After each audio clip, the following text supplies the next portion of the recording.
आजिर अध्याय को आपण मानकु स्वागत करने सहित आपण मानक हृदय रे प्रभु श्री जगन्नाथ को अनुभव कर प्रणाम जनाऊँगी। आज आमर विषय खेचेरी मुद्रा। साधक माने साधना रे सिद्धि प्राप्ति पाई अमृतपान करने को खेचेरी मुद्रा करती। प्रथमे जीभ को ओलटाई घंटिका पाखक टाणी नेबाक हेब। सेठारे थिबा तीन द्वार पाखरे लगाई रखी सेही द्वार को बंद करने को हेब। यह गोटे दिन रे संभव होई न थाए। धीरे धीरे यह को बढ़ाई बढ़ाई बढ़ाई नहीं खेचेरी मुद्रा को सफल करने को हुए। यह कम बयसरू गुरुंक मार्गदर्शन रे करने को होता है। यह अधिकांश लोकंक पाई संभव हो पारि न था। तेणु नवकरण संस्कार नामक एक जोग करने को पड़े। कम प्रोटीन वाला खाद्य यही प्रक्रिया को सहयोग करिथा। सिंहासन मुद्रा बा सिंह मुद्रा कले यह सहज होता है। जीभ को मोड़ी से तीन रास्ता को बंद करने द्वारा आकाश चक्र रे से तीन रास्ता को खेचेरी मुद्रा द्वारा बंद करी हुए। जो साधक ही मुद्रा रे मात्र 1 मिनिट रही पारे तांकर रोग निद्रा मृत्यु और वार्धक्य से मुक्त होती। जे यही मुद्रा रे सफल होई पारंती तांकर क्षुधा तृष्णा रोग दुख जंत्रणा रहे नहीं। घेरेंड संहिता रे कहा जाइछि यह द्वारा शरीर सुंदर हो जाए, समाधि हुए, ध्यान रे खूब आनंद मिले। यही अवस्था साधकों को नाना रसर स्वाद मिले। प्रथमे लुण स्वाद, परे राग कषा लहुणी घी दूध दही खुआ तालरस शेष अमृतर स्वाद अनुभव हुए। अलगा अलगा साधकंकर अलगा अलगा स्वादर अनुभव होता है। ब्रह्मांडर यही महान प्रक्रिया कुंडलिनी साधना रे खेचेरी मुद्रा और सांभवी मुद्रा रे सफलता करिबा अत्यंत जरूरी। केवल कुंडलिनी साधना रे जे ही मुद्रार आवश्यकता रही ताहा नहीं। राजयोग कर्मयोग तंत्र जोगरे मध्य यह प्रयोग करा जाए। खेचेरी मुद्रा करिबा द्वारा जीभ को बरफ भली ठंडा सही रंध्ररू एपरी एक चिकण पदार्थ निग्रत हुए जे जहा द्वारा जीभ चिकण हो जाए। सेठारू निग्रत हेउथिबा अमृत जीभरे लागिबा मात्रे ताहा जीभर सूक्ष्म ग्रंथि द्वारा समग्र शरीर को प्रवेश करि जाए। ए कथा नुहे जे यह अमृत भाव शरीर रे प्रवेश करने मात्रे शरीर को अमृत करदेव। यही अमृत अन्य समस्त पदार्थ ठारू अधिक भिन्न होता है। आमे जीवन धारण निमंते जो खाद्य खाऊ ताहा प्रथमे स्थूल शरीर परे सूक्ष्म शरीर और परे कारण शरीर को जाइए। किंतु यही अमृत सीधा कारण शरीर को जाइए। ताहा तुरंत सही संस्कार को शोधन करी लीन कर दियंती। यही कारणरू साधकंकर कर्म बंधन खंडन हो जाए। यह परे आम सूक्ष्म शरीर यह द्वारा शक्तिशाली हो जाए एवं स्थूल शरीर मध्य थिबा समस्त बार्धक्य नष्ट करी देइथाए। शरीर को वज्र करी शक्त मध्य करे। किंतु अजर अमर हेबा रास्ता बहुत गहन। बहु कम साधक सेपरी अवस्था प्राप्त करती। जीभरे पड़ुथिबा सेही अमृत बिंदुटी रे गोटे अक्षर थाए। तेणु ताहार स्वाद भिन्न भिन्न साधकों को भिन्न भिन्न हेउथाए। किंतु जो साधक माने ଖେଚେରୀ ମୁଦ୍ରାରେ ସଫଳ ହୋଇଥାନ୍ତି ସେମାନଙ୍କ ଶରୀର ସମସ୍ତ କୋଷରେ ତାହା ପ୍ରବେଶ କରି ବ୍ୟାଧିମୁକ୍ତ ହୋଇଥାଏ। ଯେହେତୁ ଶରୀରରେ 27,000 କୋଶିକା ନାଡ଼ି ରହିଛି, ଏହାକୁ ସମଗ୍ର ଭାବେ ବଜ୍ର କରିବା ନିମନ୍ତେ ଏକ ଲମ୍ବା ସାଧନାର ଆବଶ୍ୟକତା ଥିବାରୁ ଏହା ଅଳ୍ପ ସାଧନାରେ ସମ୍ଭବ ହୋଇପାରେ ନାହିଁ। କାହିଁକି ନା ଯେହେତୁ ଖେଚେରୀ ମୁଦ୍ରା କରିବା ଦ୍ୱାରା ଆମେ ଭାବୁଛୁ ଯେ ଅମୃତ ରସ ଯଦି ଆମ ପାଖକୁ ଆସିଲା ଆମେ ଅମୃତ ହେବୁ। ବାବାଜୀ ମହାରାଜଙ୍କ ପରମ୍ପରାରେ ବା ଲାହିଡ଼ି ମହାଶୟଙ୍କ ସାଧନାର ତତ୍ତ୍ୱ ଯାହା ସେ ପ୍ରକାଶ କରିଛନ୍ତି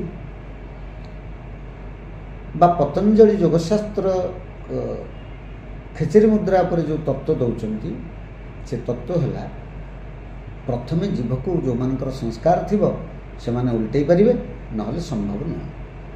ଆମେ ବି ଗୋଟେ ଉଦାହରଣ ତାର ଦେଖିଲେ ଏବେ ସମ୍ଭବ ନୁହଁ ବୋଲି।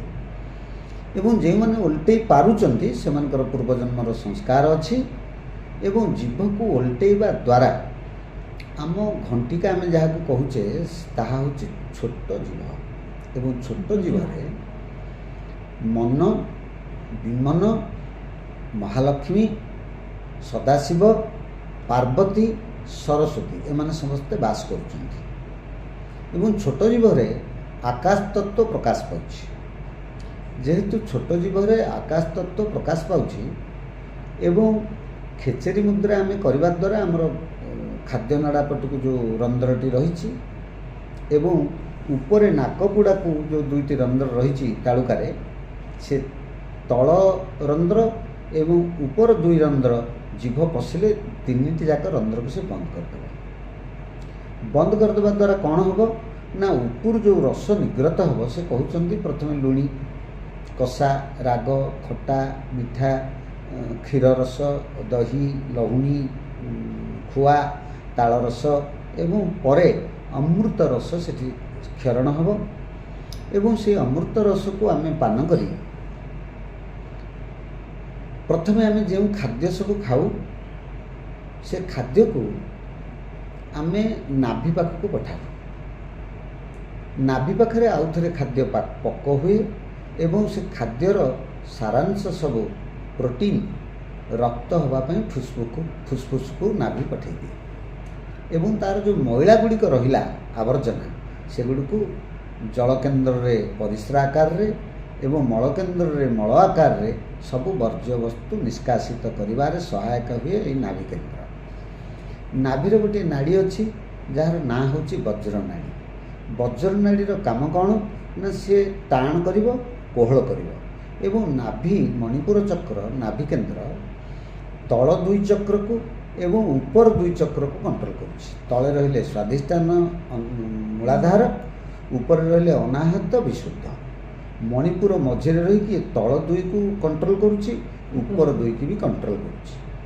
ଏବଂ ସେ ନାଭିକୁ ଯେତେବେଳେ ଆମର ଖାଦ୍ୟ ଯାଏ ସିଏ ତା'ର ଖାଦ୍ୟ କଣିକାରୁ ବାଛିକିରି ପ୍ରୋଟିନ୍ଟା ଆମ ଦେହରେ ରକ୍ତ, ମାଂସ, ମେଦ କରାଇବାରେ ସାହାଯ୍ୟ କରେ।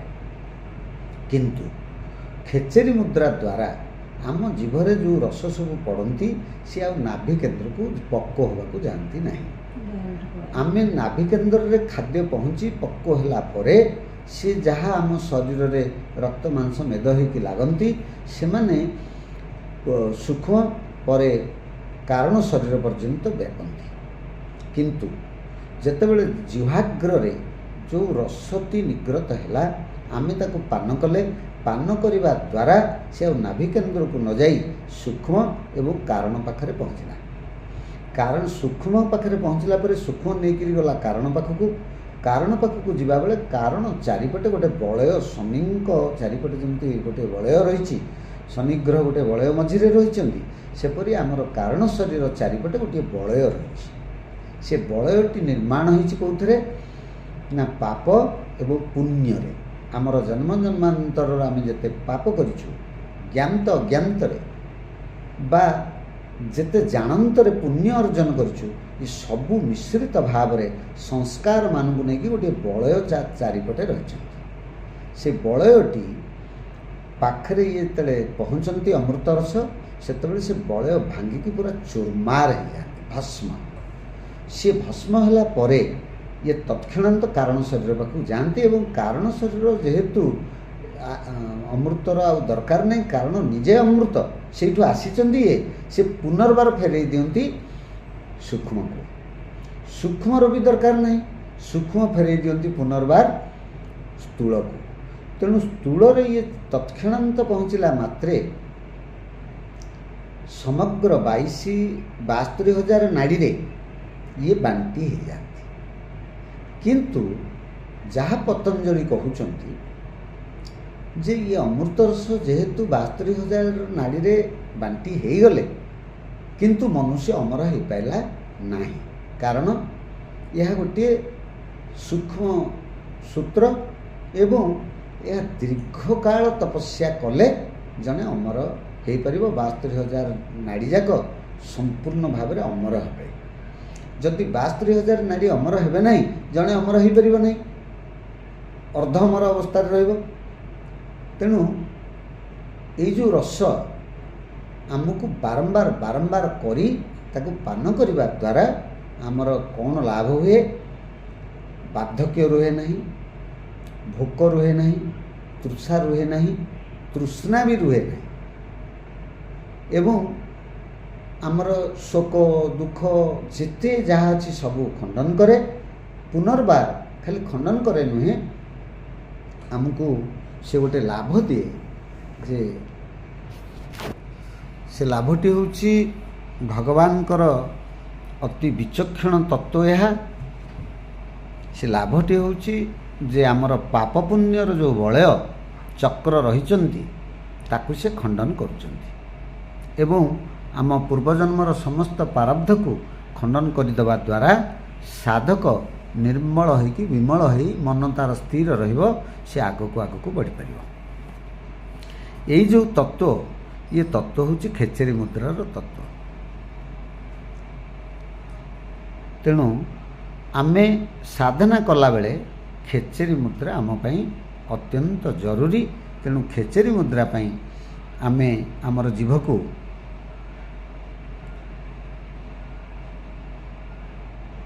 उल्टेवा प्रथमे जो माने घंटिका पाखक छोट जीव पाखक नहीं पारिबेनी से माने तांकर तालुका पर्यंत नियंतु धीरे धीरे ताको टाणंतु एवं यार जो विधि अच्छी शोधन विधि चिकण पदार्थ देकी जीभरे ताको जदि बारंबार टाणिबे जीभ लंबा हबो एवं जीभ बारंबार टाणिबा द्वारा जीभ को एक्सरसाइज करिया द्वारा एंती बुलेबे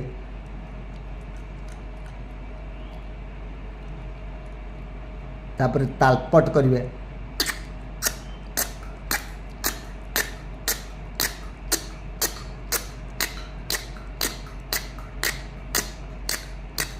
एमती करिया द्वारा जीभ आपे लंबा हबो जीभर एक्सरसाइज हबो एवं पार्टी रे कौन सी रोग रहिबनी दुर्गंध रहिबनी दांत रोग हबनी पायरिया हबनी एवं दांत मजबूत रहिबो मन स्थिर रहिबो ए सब घटना घटिबो तेणु साधक माने केवल बसिकरी यही गोटे काम जदि करेंगे प्राण सहित रखिबे मन को आज्ञा सहित रखिबे दृष्टि को खेचेरी मुद्रा करेंगे दिव्य ध्वनि कान रे पड़ुथिबो शुणुथिबे एवं विभिन्न चक्र मानकर जदि कंपन को अनुभव करें मन स्थित प्रज्ञ हबो मन निर्मल हबो विमल हबो एवं आज्ञा चक्र रे प्रभु ज्योति आकार रे दर्शन देबे आजिर अध्याय रे आपण मानक पई एतिकी एवं जदि आपण माने सब्सक्राइब करि नाहंती करंतु एवं बंधु सांगसाथी मानकु एपरि महत् ज्ञान पठै दियंतु समस्ते सुनी उपकृत हंतु। जय श्री जगन्नाथ जय श्री जगन्नाथ।